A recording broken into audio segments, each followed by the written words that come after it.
And we're live. Welcome back to the channel, everybody. And quite an interesting show tonight. I guess it's somewhat of a slow news day that obviously United are still working on a lot of deals, a lot of incomings, a lot of outgoings. We have just got the Euro deal done last week. We got Xerxes done as well last week. And at the moment, it does kind of feel like we are working towards the next deal rather than perhaps getting it over the line. And we're looking at incomings tonight, we're looking at outgoings, and I guess we'll start off with a very interesting story from David Ornstein that came out this morning and came out this afternoon. So as we know, Wan Bissaka is a player who has been talked about a lot as being a potential sale. And look, we've talked about this in detail on the channel. I think we've all kind of come to the conclusion that Wan Bissaka is a useful option. He's a good squad player who does offer us something different. I think in terms of overall quality, I think he's struggled really to kick on and improve from what we initially thought we were going to have with Wan Bissaka in terms of a £45 million right back. He hasn't really improved too much from then. And look, I was talking about £20 million sales to West Ham. I was thinking that could be a good deal, a decent sale. He is effectively paid off from the Manchester United point of view, coming into the last year of his contract. Only a little bit of the actual fee probably still to pay at this point. It might be add-ons. It might be the last couple of £1 million. So a sale for Wan Bissaka is definitely not out of the question. But I guess what the story is going to kick off with is a report from David Ornstein where he says United are interested in selling Wan Bissaka. Wan Bissaka is interested in leaving the club, but he would like to join Inter Milan. We see this as well with West Ham having a deal done now for Nazir Mazraoui. That was a potential replacement that United were looking at, and it does look like we might rekindle the interest in Denzel Dumfries. It might be a straight swap between the two players, and that could be something we go for. I've got some comments down below. I'm going to read the comments out just real quickly, just while we wait for some more people to hop on in with us. I've got Born down there. He's saying, swapping Wan Bissaka is the best business for everyone. I don't get the hype the guy gets. If Klopp or Pep were given a chance to sign Wan Bissaka or Dalot, I think they would sign Dalot. I would agree with that. I don't think that's too controversial. I know people do have their own opinions and their own thoughts, etc. on Diogo Dalot. I know that people do think that maybe he's not the most technically secure player, maybe not the best defensive player, but I think in a 1v1 choice, the option has been made by Erik ten Hag, and the decision has been made that Diogo Dalot is first choice. And last season, he was an important player for us. Played constantly for the club, played left back, played right back as well. And yeah, look, he's an interesting player. I don't think he's perfect by any means. I think he could improve upon Dalot, but I think he's still a pretty good option. I don't think it's really a priority deal is to try upgrade on Dalot at the minute. I think that might be something perhaps for next season. But look, I stand to be corrected, but Wan Bissaka is an interesting one. I think it's not a bad deal if we swap him for Dumfries. That gives us two right backs and different options. I'm not as convinced of Dumfries being the absolute answer, that we do need, or the absolute pinnacle of what a right back could be and should be for our team. I'm not too sure about that, but I do think that overall there's a pretty good player in there who does offer something different, brings the physicality to the game. I've always questioned some of his decision making, I guess, at times. I do think he is a little bit foul happy and perhaps better suited to being a wing back as opposed to an actual right back, I guess, based on what we've seen at Inter and what we see in the role he plays for the Dutch national team. But look, there's pros and cons to this deal. It's an interesting one to keep an eye out on. Swap deals are really hard to do in football.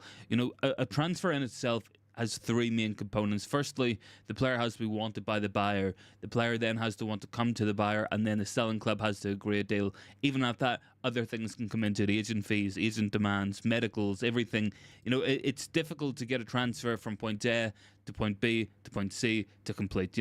There's different steps we're well familiar with. United are absolutely no strangers to transfer sagas in the last 10 years, and I feel like it's something that does get on us. So adding another player in, he would have to be willing to go one way. Do Inter want a fee for Dumfries? Do United want a fee for Wan Bissaka? All this stuff has to be worked out and negotiated. It's a complicated deal. I think that's what we're trying to say here. And it could be easier for Manchester United if you sell Wan Bissaka to Inter and then buy Denzel Dumfries in a separate deal. Or if you go for somebody else. These are all potential options that you can explore. But it's an interesting one, really, with Wan Bissaka.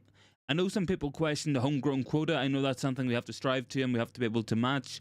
I guess United start to look at flipping the rules in the same way that what City do, keeping Scott Carson on. United have Tom Heaton. There's Johnny Evans, who probably will not play a massive role this season, at least provisionally. We didn't expect him to play 30 times last season, but anything could happen. Anyway, Bart is down below. Good to see him. He says Shaw, on average, has played 18 games in the league over the last 10 years, while it's been the highest paid left back during that period. Yeah, I would agree with that.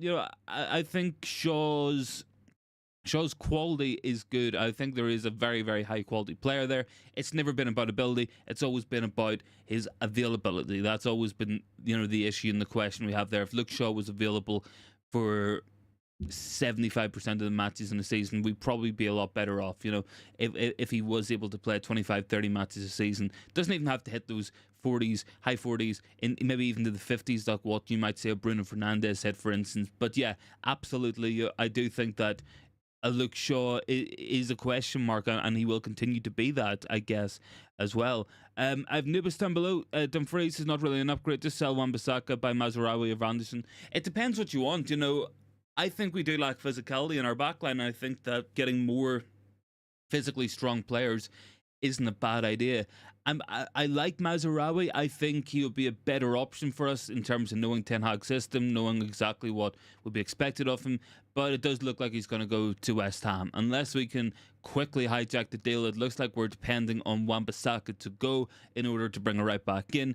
I still think there's other options out there. I think there's a lot of different options out there. One of them would be that guy from Fenerbahce, Ferde Kaligugu or something. I'm really bad with names, as you guys know, but he's a right-footed player. He's played something like 70 matches at left back, 60 matches at right back, something like 50 matches in defensive midfield, 40 at attack, and that could be a real good squad player to have. And I think he would be primarily used as a wing back, and he can play left back, he can play right back, and that covers two positions. And that for me makes a lot more sense. If we are going for these kind of squad filling options, different options to have in case of injury crises, different players who can offer us different things, having the guy who can play all over the pitch is a really, really smart deal, in my opinion. Bart is on there anyway. United in a pickle when shopping for fullbacks. The player must be young, versatile, and agree to sit on the bench if Dallo and Shaw are fit and not be too expensive. Yeah, it's one of those. It's sometimes more difficult, I guess, to sign a player of good quality to be a backup than it is to sign a good quality player to be a first choice player. I think that's a well established fact at this point. You look at Altay Bayandere, for instance, who last season was reported as not being happy many times with his lack of game time. I think he played once all season, even though we spent something like £10 million on him. So, you do have to balance it out. You do have to keep your players happy. I guess mentality comes into it. Sometimes it's easier if you are signing squad players to go more experienced or to go for a younger player who can grow into the role. That way, you can maintain your squad harmony if you're not going for a direct starter, I guess. And, these are all things that you can do. Bart's down there as well. Consistent fullbacks also key. Their partnership with the wingers ahead of them is an absolute underrated trait. It affected England's balance up top. Yeah, Trippier definitely was a hampering factor in England's offensive play as well. I would definitely agree with that. David Hanko looks a good option, left-footed, left centre-back, left-back hybrid, played in the Eredivisie, and most importantly offers cover later. Yeah, I think he's a good player, man. I think he's something like 25, so you've got a player there at a good age. Probably not the most expensive deal to do, and I think that could be a really good option to have. We do have some other interesting stories as well. We've got Hannibal Mejbri in advanced talks to join Rangers on loan. I'd be happy to sell Hannibal at this point. I don't think he's really kicked on. I think that you might still get something of a figure for him if you do choose to sell, but I don't know. What do I know? And Bart said, if United get a player that can play fullback, I think Amas will be loaned out. Yeah, I think we're looking at his development. He's looked pretty good in the first couple of friendly matches I've seen of him. I think physically, probably not there yet. His technical ability, what he can do with the ball, and in terms of his defensive stuff, it's all pretty solid. It's all pretty good. I think he's just got to grow and hopefully get a little bit stronger, get a little bit more fit, and be able to go up against professional footballers, senior men's players. That's got to be the next step for Harry Amas. But yeah, look, I'm a fan. I hope that we do give him a pathway into the first team. So be that signing cheaper options at left back. There was talk a few weeks ago of Sergio Reguilon coming back. There was talk as well of United looking at a couple of different options for those areas. And Bart said, ideally, Dan Burn will be an interesting option. He's 1.5 times taller than Lucha, and yeah, Dan Burn, man. Yeah, I can't see us going for Dan Burn, to be fair. I don't think that deal's going to happen, but there's a lot of interesting transfer stuff going about today. I'll go through some of the other stories we can discuss on them. Jared Brandwood is unhappy at Everton and has no intention to sign a new deal unless they offer him the money that United were willing to pay him every week of 160,000. That will not happen. Everton will not want to put themselves in another bad financial position. No chance. No chance of that happening. So Brandwood's still one to watch out for. I still think there's hope for that deal. Maybe not a lot of hope based on the current market situations. The fact we've got Euro in already, we seem to be in a frustrating position, I would say, because in terms of our FFP, we can spend a lot of money this summer, but we don't actually have the cash on hand to spend it. It's like our spending cap is up, but our actual cash reserves are pretty low. So yeah, sales are going to be important. Hopefully the Greenwood sale, now that it's all gone through, can maybe make a difference. I feel like that money might have went to Xerxes or someone else, and it's just going to be about working on the cash flow issues as well. But you know, we did have some other stories. Some of them were pretty interesting. I'll go back to the main story, I guess, about the right back position. Intermediary talks have taken place between Denzel Dumfries and Wan Bissaka in a swap deal. Nothing currently is advanced. Wan Bissaka would be interested in a move to Inter Milan, whereas Denzel Dumfries has long been admired at Manchester United. So, you know, these are potential. These are potential. You know, this came out with the initial story from Ornstein that Wan Bissaka rejected the move to West Ham. He prefers the move to Inter Milan. They're going to go and sign Mazraoui. It's kind of the dominoes. I think Romano talked about this a while ago.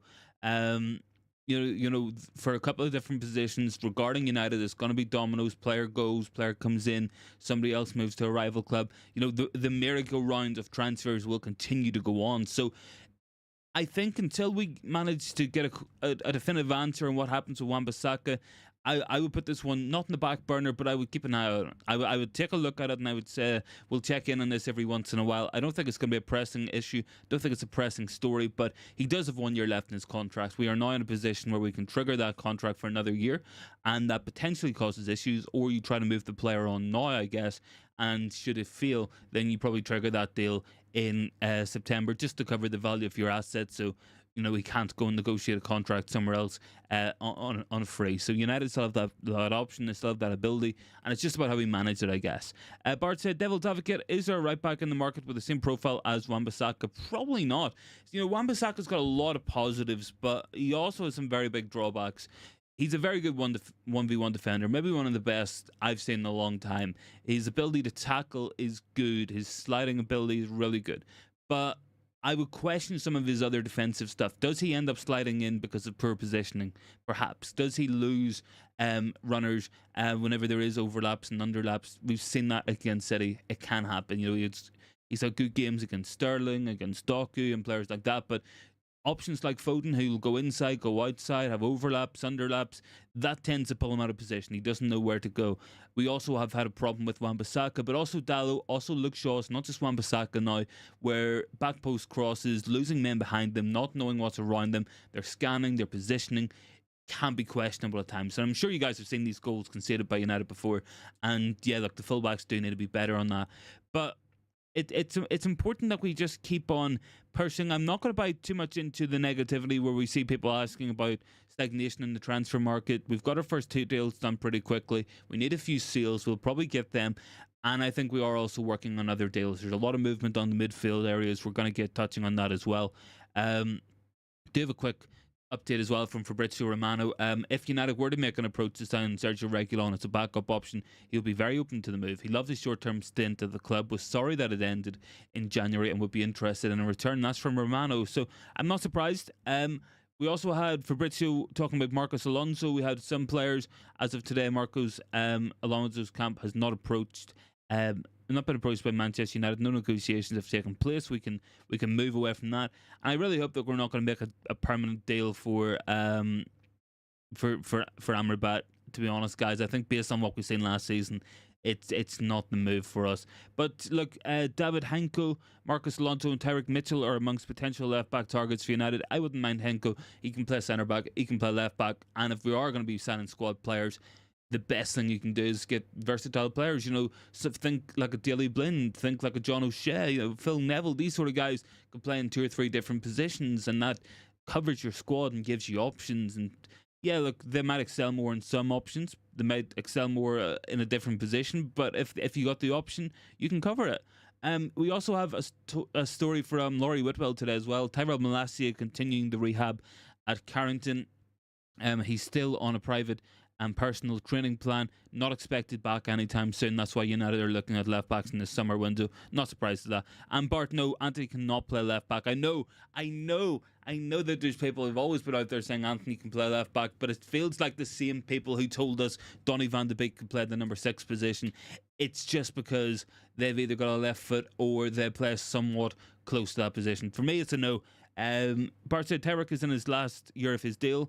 Good moving forward, was unlucky not to go to the Euros. He probably was. Like, you probably could have brought Tyrick Mitchell or Jack Doherty. A proper squad selection probably would have done that. They wouldn't have put the faith in Trippier playing out of position and hoping for the best with that there one and relying on Luke Shaw coming back. But it is what it is.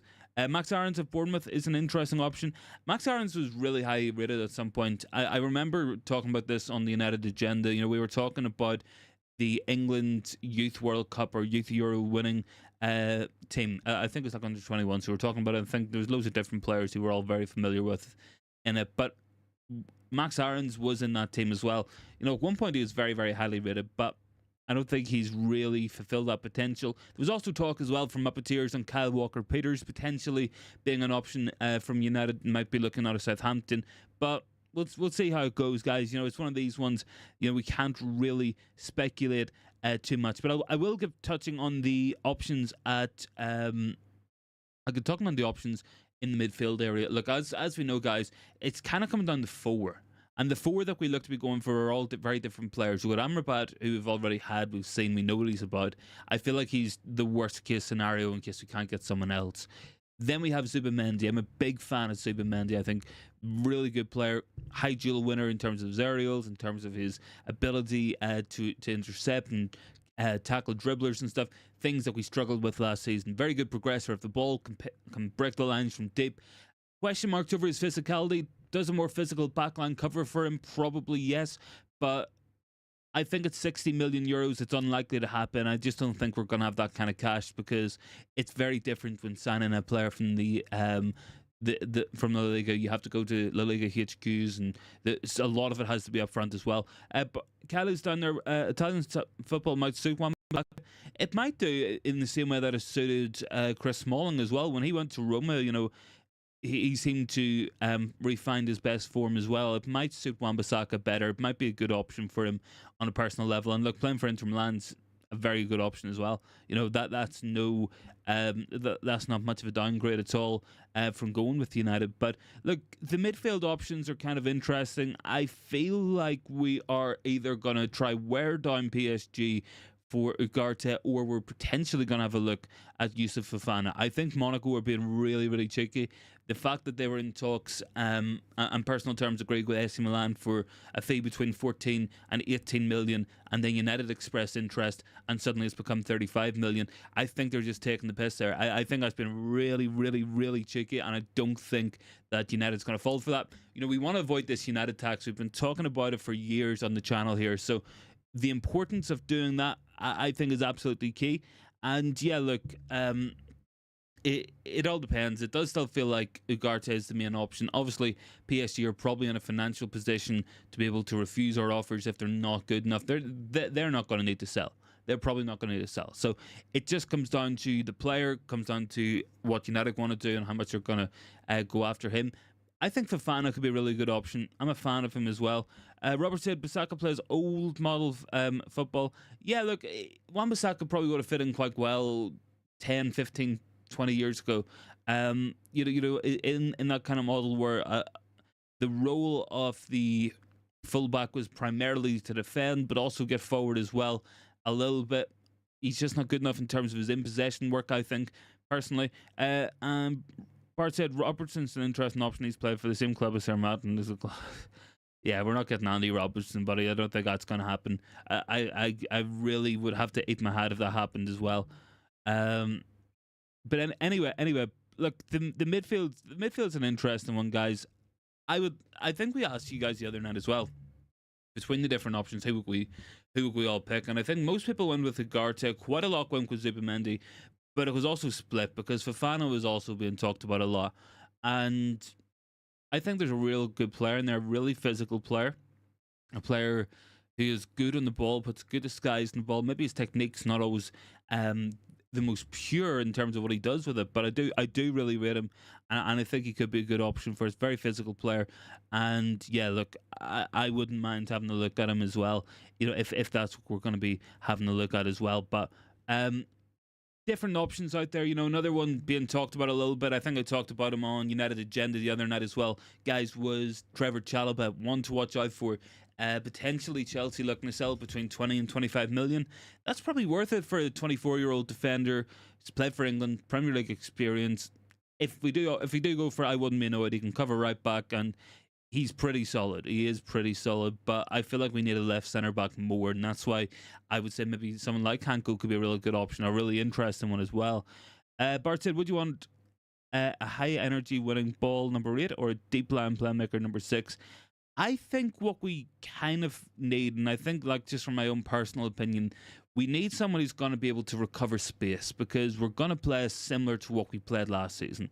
And last season, Casemiro did not have the legs to cover the space in behind, cover the space in front of him. So I guess you could say that maybe that's what you need. And I think what you need as well is someone who's going to win the ball, win the tackles, win the aerials, be combative, and recover that space. On a personal level, I think that we need to have a better sequence of play in terms of what we are doing and what we are offering, playing from attack to defence, going through the phases. I think phase 1, you know, the possession in between the goalkeeper, the defence, it's usually pretty solid. Where United struggle is phase 2, getting the ball from defence into midfield. And we need a receiver on there, and we need that receiver to be able to pick out his teammates. It's probably going to be Kobbie Mainoo. And I think Mainoo and Fofana could be an interesting option. I think Zubimendi and Mainoo would be a really good option as well, and that could complement both their strengths, because we do look to be going back to this double pivot type system, so moving away from the 2-3-8s and having 110 perhaps, and I think that gives us a better structure and a better bit of balance in terms of what we have. But yeah, look, it's about the phases. Once our phase 1 play is secure, which it's getting to that point, then your phase 2, moving the ball from defence into midfield into attack, it'll all add into each other. I think that's just what we need to work at the minute.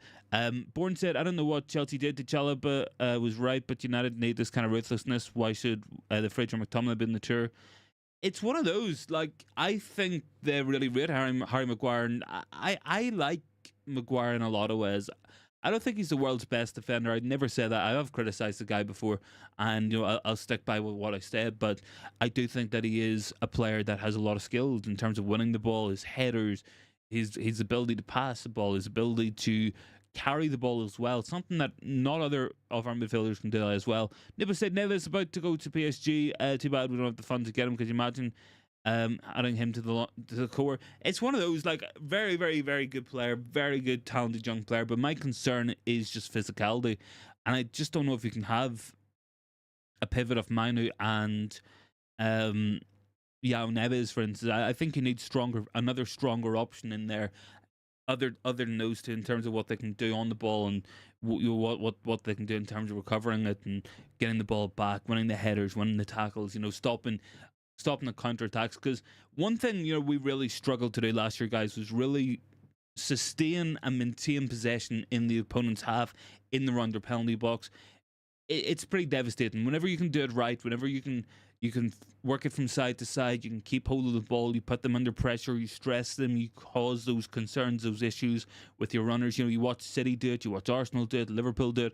United struggled to do that as well. A lot of the times it felt like, from a personal point, watching it, it came down to an all or nothing ball. It came down to whether Bruno Fernandes could find the ball into the box past 3 or 4 players.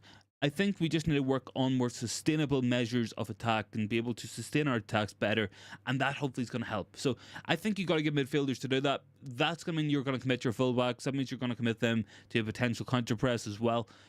Should they lose the ball, so it's about having people who can gobble up the space as well. Irfan says, Diamonde, what is the news? I haven't heard anything on Usman Diamonde in quite a while, buddy.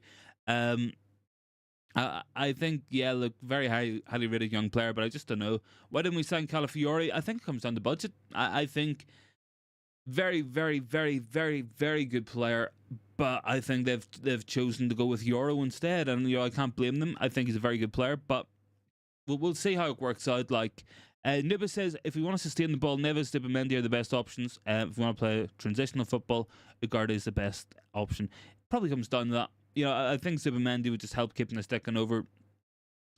I think when I was on the agenda the other night, I think it was like bath time, where someone said he kind of feels like Rodri light, like he's like a slightly younger version of Rodri in terms of how he plays and what he does. And we know how effective Rodri's been for City, but it all depends on what kind of football we're going to be playing next season. I think that's absolutely vital, and that's what it's going to come down to as well. You need to sign players for how you're going to play. And there's no point like going out there and signing a player who might be the better player, but he has to be in the right system to make it work. There's no point doing that there at this point. So I think it's about getting players who are going to be able to play the way we want to play as well. I think that's going to be so important. Let me see. I've got 39 votes in today's poll. 56% say yeah, they'd swap Wan Bissaka for Dumfries. 31% say no, just sell Wan Bissaka, and 13% say no, let's keep Wan Bissaka. So most people in favour of getting rid of Wan Bissaka for one reason or another. It is what it is. Like I get it. Like I totally get it, and I would be for it. I think it's maybe more prudent to sell, personally, but we'll see what we want to do. And I guess we can start to really have a look and picture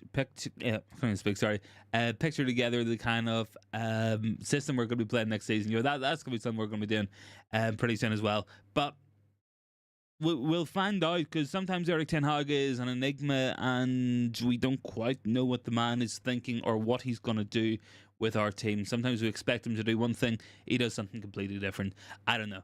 I'm not too sure. But look, guys, I think that's going to end today's stream. We're pretty much through all the stuff as well. Slightly shorter stream, just because we started a little bit later. I still need to run out and stuff, but I really wanted to get on tonight as well, just because I haven't been on for a couple of days and want to start getting back on more consistently. So look, guys, thanks so much for tuning in tonight. I'll be live again tomorrow, 7 o'clock normal time. So if you can join me then, would be much appreciated. If not, guys, I'll catch everyone whenever I see you guys next. All right, thanks so much for watching, guys, and I'll see you all in the next one.